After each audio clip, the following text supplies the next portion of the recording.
Hi friends, स्वागत है new maths में।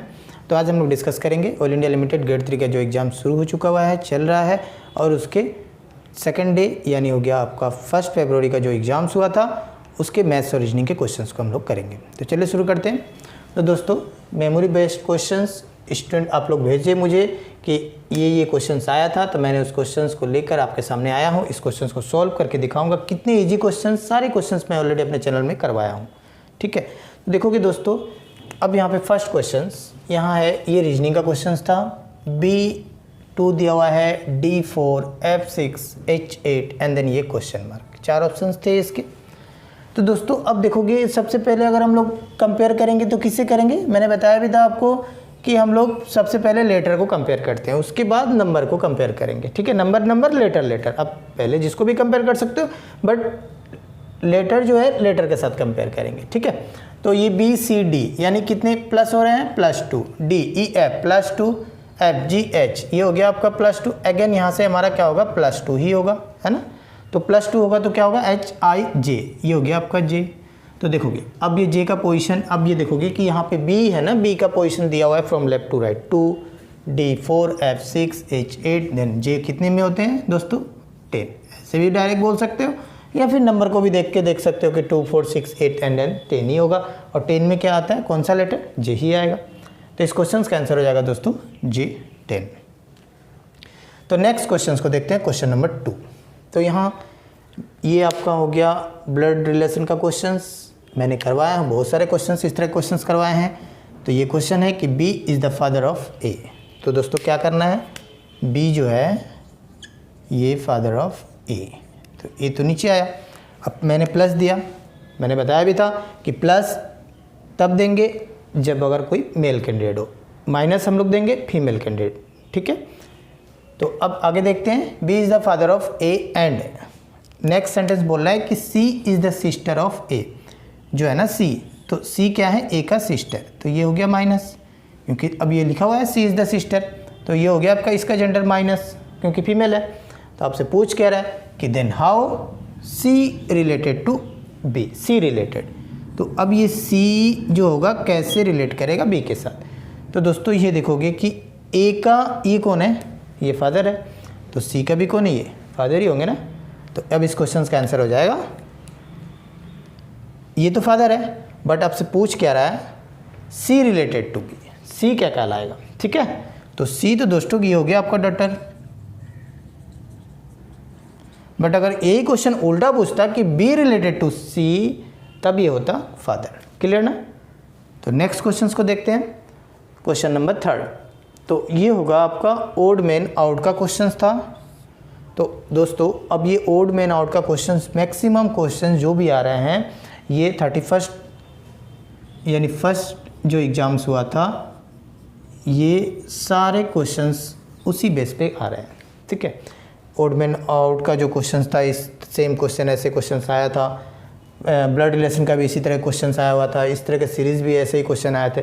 सेम क्वेश्चन रिपीट हो रहा है, बस क्या हो रहा है कि डिफरेंस थोड़ा डिफरेंस हो रहा है। ठीक है, तो आप ऐसे क्वेश्चंस, अब अगर आपका एग्ज़ाम्स आने वाला है तो आप इस बेस पे आप प्रिपरेशन कर लोगे। ठीक है, तो नेक्स्ट क्वेश्चन नंबर 3 को देखते हैं, ओड मैन आउट मैंने बताया भी था कि ये 4 ऑप्शंस होते हैं।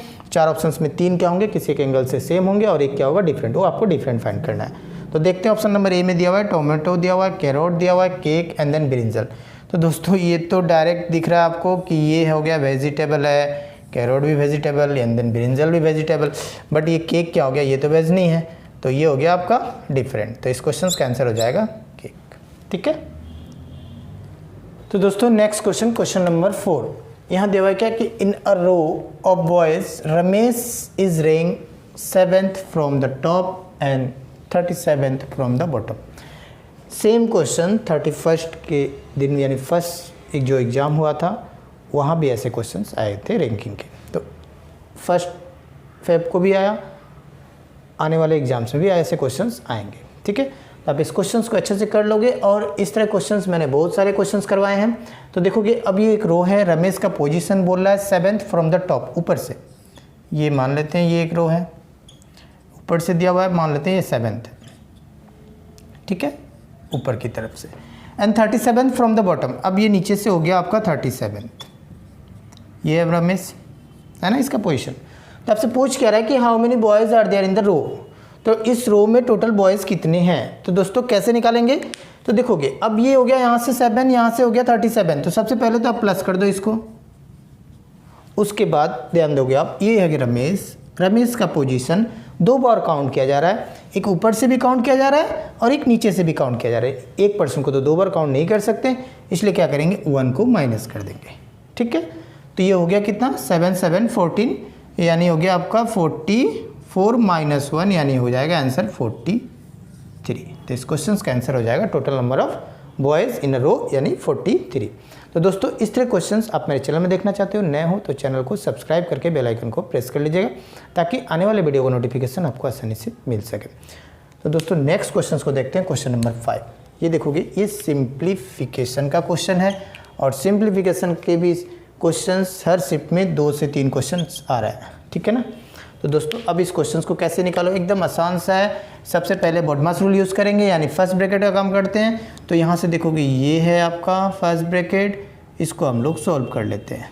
तो ये माइनस, ये माइनस, तो क्या करेंगे प्लस कर देंगे, है ना। साइन क्या होगा माइनस, तो 3 2 हो गया 5 एंड देन साइन माइनस, ये है 6, तो 6 से 5 गया दोस्तों 1।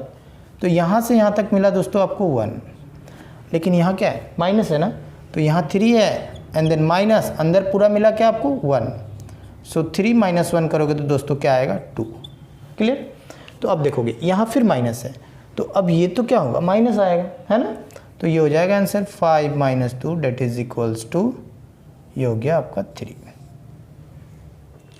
ठीक है, तो इस क्वेश्चन का आंसर हो जाएगा फिर 3। तो नेक्स्ट क्वेश्चन को देखते हैं। तो नेक्स्ट क्वेश्चन नंबर 6, तो यहाँ पूछ रहा है क्या कि find the HCF of 8 12 16 and then 20। तो दोस्तों अब इसका HCF फाइंड करना है। HCF के लिए मैंने वीडियो भी बनाया था। तो अब इस क्वेश्चन को कैसे करेंगे, तो ये देखोगे 8 है, तो 8 का फैक्टर निकाल लेते हैं, या फिर चेक करो कि 8 से क्या सारे नंबर डिवाइड हो रहा है, तो सिर्फ एक ही डिवाइड हो रहा है, बाकी तो कोई नहीं हो रहा है। तो हम लोग इसका फैक्टर निकालेंगे। तो फैक्टर निकालेंगे तो 2 4 4 2 जा 8। अब ये देखोगे बड़ा से बड़ा नंबर लेते हैं ना HCF में, तो ये बड़ा नंबर है, तो 4 से ये डिवाइड होगा, हाँ होगा, ये भी डिवाइड होगा, ये भी डिवाइड होगा, तो HCF हो जाएगा दोस्तों 4। ठीक है। तो दोस्तों next question, question number 7। Question number 7 में दिया हुआ है क्या कि a mother is 9 times the age of her daughter. ठीक है, तो डॉटर को एज को हम लोग ले लेते हैं ये x। ठीक है, तो मदर का एज क्या हो जाएगा फिर, ये 9 टाइम्स है ना, तो ये हो गया आपका 9x। क्लियर। तो in 5 years the mother's will be, यानी आगे की तरफ बोल रहा है 5 years आगे, यानी +5 हम लोग आगे की तरफ कर लेंगे। ठीक है, mother's will be 5 times her age, यानी मदर्स का एज ये हो गया। अब ये हो गया आपका 5 times of her age, means उसके डॉटर के एज के 5 टाइम्स। ठीक है, तो अब देखो ये 5x, ये 9x, इस साइड लाओगे तो ये हो गया आपका, माइनस करोगे तो 4x, that is equals to 5 5 जा 25 एंड देन इस साइड जाएगा तो -5। सो कितना हो जाएगा दोस्तों, ये हो गया आपका 20। 4 से कैंसिल करोगे 20 को 5, यानी x का वैल्यू मिला दोस्तों, ये हो गया 5। तो x मीन्स डॉटर्स का एज हो गया आपका 5 एंड देन मदर्स एज ये हो गया आपका 9 टाइम्स ना, तो 9 इंटू 5, तो 9 5 जा 45 ईयर्स। ठीक है, तो देखते हैं किसका पूछ रहा है। तो how old is the mother's, यानी हो गया आपका 45 ईयर्स। तो इस क्वेश्चन का आंसर हो जाएगा फिर 45 ईयर्स। तो ऐसे क्वेश्चंस आ रहे हैं, ये सब सारे क्वेश्चंस ऑलरेडी मैं करवाया हूँ और ये क्वेश्चंस इजी था। तो इससे इजी क्वेश्चंस भी 31 के दिन आए थे, तो आने वाले शिफ्ट में भी ऐसे ही क्वेश्चंस आएंगे। तो आप लोग इस तरह के क्वेश्चंस को प्रिपरेशन कर लोगे। ठीक है, तो नेक्स्ट क्वेश्चंस को देखते हैं, क्वेश्चन नंबर 8 को। अब ये सीरीज़ का क्वेश्चन हर शिफ्ट में 2 से 3 क्वेश्चंस आ रहा है। ठीक है ना, देखोगे सिंपल ही है। तो गैपिंग देखते हैं, तो ये गैपिंग कितने का है दोस्तों, ये 1 का हो गया, ये हो गया आपका इंक्रीज हो रहा है, गैपिंग देख रहे हैं, ये 1, ये हो गया 2, ये हो गया नेक्स्ट 3, ये नेक्स्ट गैपिंग करोगे तो 4, तो नेक्स्ट वाला कितने का होगा 5 का होगा। तो 5 करोगे तो आप कितना हो जाएगा, प्लस करें क्योंकि आगे की तरफ जा रहा है ना, प्लस कर देंगे, तो 12 में 5 प्लस कर देंगे तो कितना हो जाएगा 17। तो इस क्वेश्चन का आंसर हो जाएगा 17। ठीक है, तो दोस्तों नेक्स्ट क्वेश्चन नंबर 9। अब देखोगे कि सिंपल इंटरेस्ट से क्वेश्चंस आ रहे हैं, हर शिफ्ट में आ रहे हैं। तो ये आया था 1 Feb को दिन कि अब ये क्वेश्चन है कि the simple interest of ₹6,000 is 600 in 2 years. ठीक है, तो आपसे पूछ क्या रहा है कि रेट ऑफ इंटरेस्ट आपसे पूछ रहा है, आर आपको फाइंड करना है। तो दोस्तों इजी क्वेश्चन है, 6,000 पे 600 का क्या हो गया दोस्तों, इंटरेस्ट। ठीक है, यानी सिंपल इंटरेस्ट है। कितने ईयर्स में, 2 ईयर्स में। तो आसान सा क्वेश्चन है ये। क्या करेंगे हम लोग, SI is equals to PRT by 100 ही कर देते हैं। तो ये SI हो गया आपका 600 is equals to P means हो गया 6,000 इंटू R हो गया रेट ऑफ इंटरेस्ट फाइंड करना है। टाइम दोस्तों दिया हुआ है 2 ईयर्स, डिवाइड बाई हो गया 100, ये 2 0 गया। ठीक है, ये 60, ये 1 0 गया, ये 6 से ये कैंसिल कर देते हैं 10 से अब ये 2 से कैंसिल कर देते हैं 5। तो आंसर हो गया रेट ऑफ इंटरेस्ट 5%। ठीक है ना, क्लियर। तो नेक्स्ट क्वेश्चंस को देखते हैं। फाइंड द एवरेज ऑफ, अब एवरेज के भी क्वेश्चंस आ रहे हैं हर शिफ्ट में, इस तरह का 5 नंबर दे रहे हैं। अब इसके पूछ रहा है कि एवरेज फाइंड करना है। तो दोस्तों करना क्या होता है कि सबसे पहले तो आप इस नंबर को ऐड कर देंगे, sum of the observation divide by total number of observation. तो प्लस करेंगे, तो प्लस करोगे तो दोस्तों क्या होगा, 5 5 5 यानी 15, कैरी 1, ये हो गया 7 5, ये हो गया 12 5 यानी हो गया आपका 17 और 3 20 और 22 अब प्लस 1 23।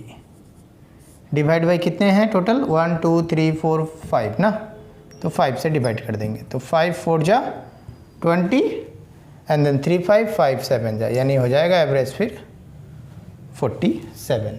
ठीक है, तो दोस्तों ये भी एक क्वेश्चन आया था कि a man by 100 pain in ₹1 each. ठीक है, मीन्स 100 पेन वो खरीद रहा है, अब उसको एक पेन को ₹1 में क्या कर रहा हूँ, खरीदा हुआ है। ठीक है, तो टोटल कितना लिया, टोटल 100 पेन। तो 100 पेन का टोटल कितने रुपीस में वो लेगा, वो 100 रुपीस में। ठीक है, तो ये हो गया जब खरीद रहा है, यानी हो गया आपका कॉस्ट प्राइस। ठीक है, एंड ही सोल्ड, अब उसके बाद खरीदने के बाद वो बिक्री कर रहा है, सोल्ड कर रहा है। तो सोल्ड इट ₹1.50 ईच पेन। अब एक पेन को 1.5 रुपीज़ में वो सोल्ड कर रहा है, यानी टोटल 100 पेन को कितने रुपीस में सोल्ड करेगा वो, 100 इंटू 1.50। तो ये पॉइंट यानी गया, यानी हो गया आपका 150। ठीक है, 150 रुपीज़ में वो सोल्ड करेगा, है ना। तो ये हो गया आपका कॉस्ट प्राइस, वो खरीदा, एंड देन ये सोल्ड किया यानी बिक्री किया, तो ये हो गया आपका SP। ठीक है, तो अब देखोगे SP बड़ा है ना, CP बड़ा है। तो दोस्तों देखोगे SP बड़ा है क्योंकि 150 है और CP कितना है, 100 है। तो जब SP बड़ा होता है CP से तो क्या होता है दोस्तों, प्रॉफिट होगा। तो कितने का प्रॉफिट हुआ, तो माइनस कर देते हैं, 150 माइनस 100 करेंगे तो कितना होगा दोस्तों, 50 रुपीज़ का उसका क्या हुआ, प्रॉफिट हुआ। बट आपसे पूछ क्या रहा है, व्हाट इज़ प्रॉफिट और लॉस परसेंट। अब आपसे पूछा गया है कि प्रॉफिट होगा तो परसेंटेज में कित बताओ, या फिर लॉस है तो लॉस परसेंटेज बताओ। तो मिला क्या आपको, प्रॉफिट मिला। तो दोस्तों प्रॉफिट परसेंट पूछ रहा है, तो फॉर्मूला क्या होगा, profit divide by cost price into 100। तो प्रॉफिट दोस्तों कितना है, 50 डिवाइड बाई कॉस्ट प्राइस हो गया 100 and then into 100, so 100 cancel यानी 50%। ठीक है, तो मैं करके दिखा दिया, बस इस क्वेश्चन छोटा सा क्वेश्चन था, ये तो डायरेक्ट यहीं पे आंसर दे दे कोई कि 1 pen 100 pen 1 each sold 1.50 each. तो ये क्या हो गया, 0.5 का क्या हो गया, प्रॉफिट हो रहा है। 0.5 मीन्स हाफ, तो हाफ का प्रॉफिट हो रहा है, तो हाफ मीन्स क्या हो गया, 50% का प्रॉफिट हो रहा है। तो ऐसे ही बोल सकते हो, बट मैंने करके प्रोसेस के साथ दिखा दिया। ठीक है, तो दोस्तों नेक्स्ट क्वेश्चन यहाँ दिया हुआ है क्या कि the Ramesh is 4 times of the Rahul is. तो ये प्रॉब्लम्स ऑन एजेस के भी क्वेश्चंस आ रहे हैं, ये आया भी है। तो ऐसे क्वेश्चंस को देखोगे आराम से इजी से हम लोग सॉल्व कर सकते हैं। तो Ramesh is 4 times of Rahul age. तो रमेश किस पे डिपेंड है दोस्तों, राहुल पे डिपेंड है। तो राहुल का एज हम लोग x ले लेते हैं, तो रमेश का एज क्या होगा दोस्तों, ये हो गया कितना है, 4 टाइम्स यानी 4x। क्लियर। अब आगे आपसे पूछ क्या रहा है कि बिफोर 5 ईयर्स, यानी माइनस कर देंगे दोनों जगह, -5। ठीक है, यानी पहले की तरफ। ठीक है, before 5 years the age of Ramesh, यानी ये हो गया Ramesh, was 9 times of the Rahul age, यानी ये जो है 5 साल पहले, अब ये क्या हो जाएगा 9 टाइम्स था किसका, राहुल का। हो गया। अब यहाँ से सॉल्व करके x का वैल्यू निकाल देंगे, तो ये हो गया 9x, ये हो गया इधर 4x, इसको उस साइड लेके जाएंगे तो माइनस होगा। So 9x minus 4x that is equals to 9 5 जा दोस्तों 45। ये किस में है, माइनस, ये इधर किस में है, माइनस, इस साइड लाएंगे तो क्या होगा, प्लस होगा। तो 45 से माइनस करेंगे क्या, 5 को, तो क्या होगा, ये हो गया 40। सो ये माइनस करोगे तो 5x that is equals to 40, x को कैंसिल करते हैं 8 बार में, यानी x मिला आपको 8। तो x क्या लिए थे दोस्तों, राहुल, तो राहुल का एज हो गया दोस्तों, ये था ना x, ये तो हम लोग बाद में क्वेश्चंस के हिसाब से हम लोग -5 किए थे, बट परसेंटेज क्या था, x और 4x था। तो ये हो गया राहुल का 8 ईयर्स, एंड देन रमेश का 4x था, तो 8 4 जा 32 ईयर्स। ठीक है, आपसे पूछ किस कर रहा है, तो what is the present age of Ramesh, तो रमेश का एज क्या हो जाएगा दोस्तों 32। ठीक है, जिस ऑप्शन पे होगा वहाँ आप क्लिक कर दोगे। तो दोस्तों next question, a boy starts walking from home to school. मान लेते ये हो है होम, और ये होम से ये स्कूल की तरफ जा रहा है, डायरेक्शन दिया हुआ है हाँ, इन वेस्ट डायरेक्शन। तो ये हो गया, आपको डायरेक्शन का क्वेश्चंस भी आ रहा है एग्जाम्स में, ये भी क्वेश्चंस आया हुआ क्वेश्चन है, east west north and then south. ठीक है, तो किस डायरेक्शन में जा रहा है, फ्रॉम होम से स्कूल इन वेस्ट डायरेक्शन। तो वेस्ट दोस्तों इस तरह, तो ये हो गया आपका वेस्ट की तरफ। ठीक है, तो ये होम, ये हो गया स्कूल, यहाँ ले लेते हैं। तो बॉय स्टार्ट किया इस साइड, आफ्टर सम टाइम, कुछ दूर जाने के बाद, sometimes he return same direction. अब वो क्या किया कि फिर उसी डायरेक्शन में रिटर्न आ गया। ठीक है, इस साइड गया, फिर यहीं से रिटर्न आ गया इसी डायरेक्शन में। ठीक है, सेम डायरेक्शन। तो what is the direction of the boy now, तो आपसे पूछ कह रहा है कि डायरेक्शन क्या होगा बॉय का अभी। तो दोस्तों इस साइड गया और इधर आ गया, यानी इधर गया फिर इस साइड जाने लगा, तो ये कौन सा डायरेक्शन होगा दोस्तों, ईस्ट होगा ना। तो इस क्वेश्चन का आंसर हो जाएगा फिर ईस्ट। ठीक है, तो दोस्तों मुझे जितने क्वेश्चंस मिले थे मैंने उस क्वेश्चंस को सॉल्व करके दिखाया आपको, और ऐसे क्वेश्चंस इजी से इजी क्वेश्चंस आ रहे हैं जो ऑलरेडी मैं अपने चैनल में बनाया हूँ इस तरह के क्वेश्चंस। तो ऐसे क्वेश्चंस आप मेरे चैनल में देखना चाहते हो, नए हो तो चैनल को सब्सक्राइब करके बेल आइकन को प्रेस कर लीजिएगा, ताकि आने वाले वीडियो का नोटिफिकेशन आपको आसानी से मिल सके।